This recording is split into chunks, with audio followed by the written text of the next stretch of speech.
Tout juste midi à Alger, c'est l'heure de votre bulletin d'information sur Al24 News, à la une de l'actualité.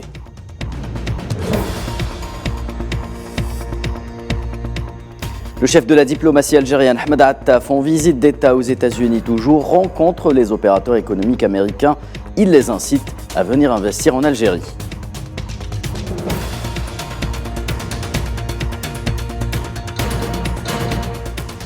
Crise au Niger, la CEDEAO ordonne le déploiement d'une force en attente pour une éventuelle intervention militaire.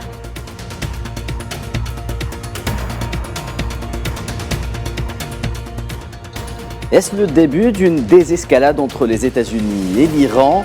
Téhéran libère 5 ressortissants américains détenus en prison dans le cadre d'un accord commun.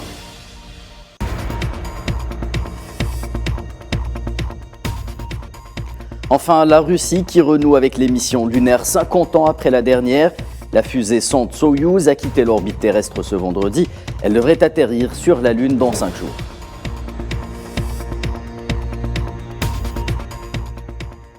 Madame, Monsieur, bonjour. Le ministre des Affaires étrangères algérien Ahmed Attaf poursuit sa visite d'État aux États-Unis entamée mardi dernier sur instruction du président Abdelmadjid Tebboune. Le chef de la diplomatie algérienne a rencontré des hommes d'affaires américains auprès desquels il a exposé les atouts et le potentiel du marché algérien en invitant les investisseurs américains à saisir les opportunités que leur sont faites de pénétrer ce marché et investir dans de nombreux secteurs prometteurs à l'image de l'énergie ou également de l'agriculture. J'ai rencontré hier le secrétaire Blinken, avec qui j'ai eu un échange très fructueux, aussi franc que plein d'attentes, de confiance et d'optimisme. Et laissez-moi vous dire que vous avez fait l'objet d'une bonne partie de notre conversation. En effet, nous nous sommes mis d'accord sur la nécessité de renforcer la présence des investisseurs américains en Algérie, qui, je crois, peuvent jouer un rôle déterminant dans la modernisation, la dynamisation et la diversification de notre économie, tout en favorisant le rapprochement entre nos deux nations amies. Plus tôt dans la journée de jeudi, le ministre des Affaires étrangères algérien Ahmed Attaf a rencontré des hauts responsables du Conseil national de sécurité de la Maison-Blanche et du département d'État américain, ainsi que le conseiller politique au sein du département d'État américain Derek Chollet, aux côtés des questions d'intérêt bilatéral telles que les prochaines échéances politiques et économiques. Attaf s'est entretenu avec le coordinateur du Conseil national de sécurité américain, Brett McGregor, sur de nombreux dossiers internationaux, à commencer par la situation en Palestine ainsi que l'évolution du processus politique en Libye en vue de l'organisation d'élections libres et démocratiques, sans oublier la situation au Niger et les moyens de promouvoir la paix dans ce pays.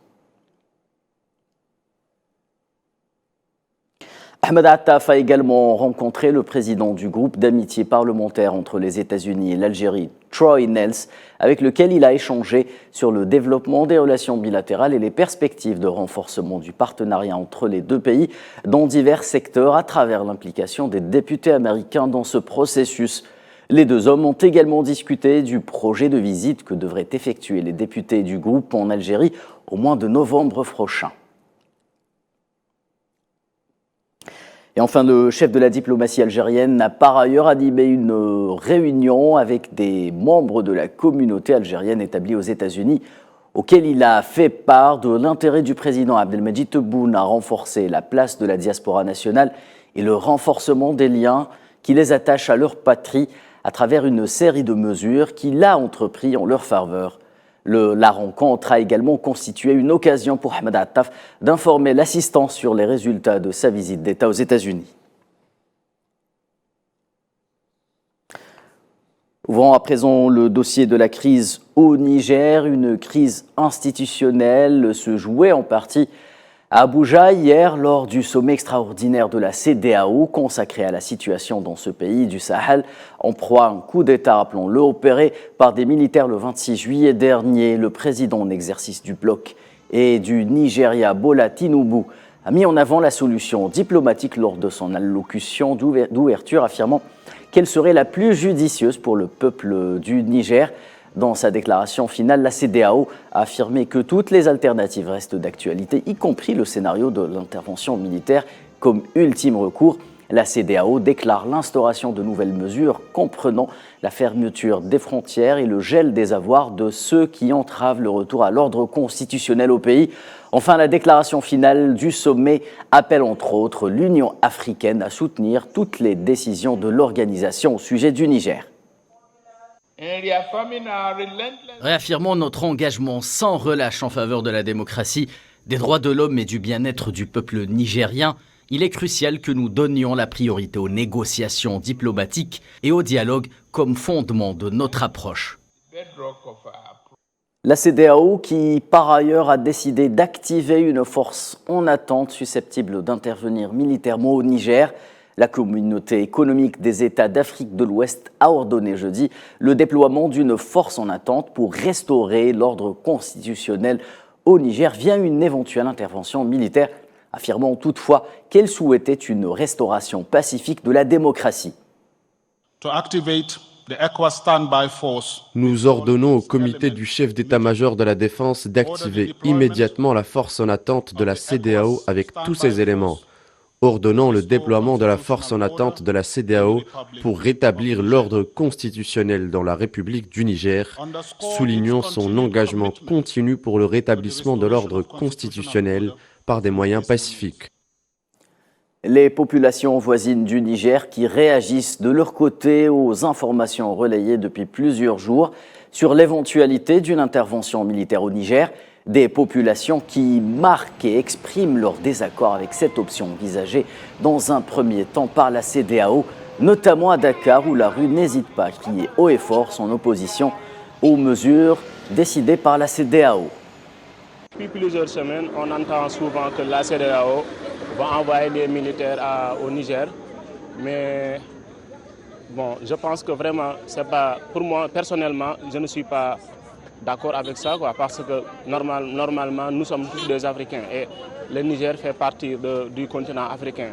Donc nous devons tous être ensemble, solidaires avec notre pays voisin, le Niger, mais pas envoyer des militaires et faire la guerre entre nous. Vraiment, je ne suis pas d'accord avec ça pour la CEDEAO. Et les inquiétudes autour des conditions de détention du président du Niger, Mohamed Bazoum, et sa famille, qui suscite de plus en plus d'inquiétudes au sein de la communauté internationale.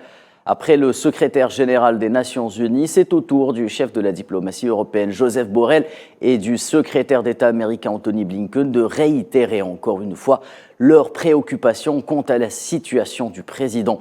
Blinken a déclaré, je cite, « Les États-Unis tiendront la junte qui a pris le pouvoir au Niger pour responsable de la sécurité du président démocratiquement élu Mohamed Bazoum, de sa famille et des membres détenus du gouvernement. »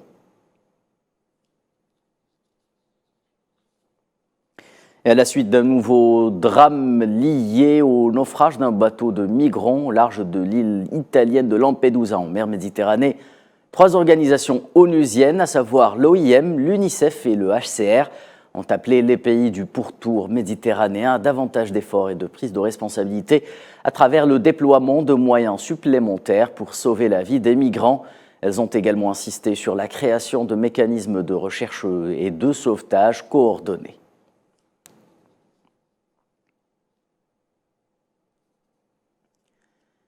La tension qui est montée d'un cran le long de la frontière entre la Pologne et la Biélorussie cette semaine.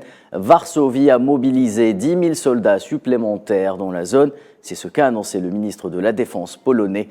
Moscou, de son côté, dénonce le renforcement de l'OTAN à ses frontières. Les détails avec Safwan Bansabé.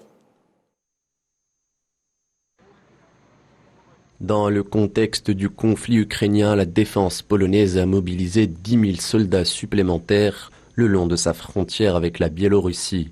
Varsovie se met sur le pied de guerre à titre dissuasif en cas de menace venant de sa frontière orientale.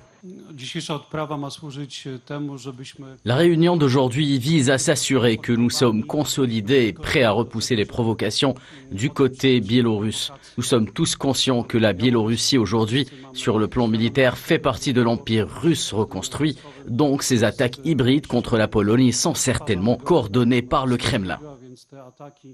En outre, Varsovie accuse la Russie et la Biélorussie d'orchestrer un nouvel afflux de migrants vers l'Union européenne. Les gardes-frontières polonais en auraient déjà arrêté 19 000 depuis le début de l'année. La Pologne est un pays membre de l'OTAN, tout comme la Finlande, nouvellement membre du traité nord-atlantique. La Suède pourrait aussi rejoindre l'organisation militaire. L'élargissement du bloc de l'OTAN a été dénoncé par Moscou, qui fustige le doublement de ses frontières terrestres avec l'OTAN. Les menaces à la sécurité militaire de la Fédération de Russie se sont multipliées dans les directions stratégiques ouest et nord-ouest. Un facteur déstabilisant sérieux est l'adhésion de la Finlande à l'OTAN. Et à l'avenir, la Suède également. Sur le territoire finlandais, il est probable que des armes de frappe supplémentaires de l'OTAN soient déployées, capables de frapper des cibles critiques dans le nord-ouest de la Russie à une distance considérable. Pour Moscou, Washington, à défaut de chercher une solution pacifique, contribue à intensifier le conflit ukrainien. La coopération entre l'Algérie et la Russie qui s'accentue dans le secteur minier. Le ministre algérien de l'énergie et des mines, Mohamed Arqab, s'est entretenu jeudi par visioconférence avec les responsables de 2 compagnies russes dans ce domaine. Il s'agit de l'Institut de recherche Karpinski et Géotech, spécialisé dans l'exploration hydrocarbures et minière. Les discussions ont abordé les opportunités de coopération bilatérale dans le domaine de l'exploration et l'exploitation minière, mais également les possibilités de partenariat dans le domaine de la recherche scientifique, entre autres. Nous l'évoquions tantôt en titre, la Russie, justement, qui renoue avec les missions lunaires 50 ans après la dernière sonde envoyée sur le satellite de la Terre. Il s'agit de la fusée Soyouz avec la sonde Luna 25 qui a décollé à 2h10, heure de Moscou, depuis le cosmodrome de Vostochny, selon les images que vous voyez diffusées en direct par l'agence spatiale russe Roscosmos. L'engin doit atteindre l'orbite lunaire dans 5 jours, où il passera ensuite entre 3 et 7 jours pour choisir le bon endroit avant de se poser dans la zone du pôle sud de la Lune.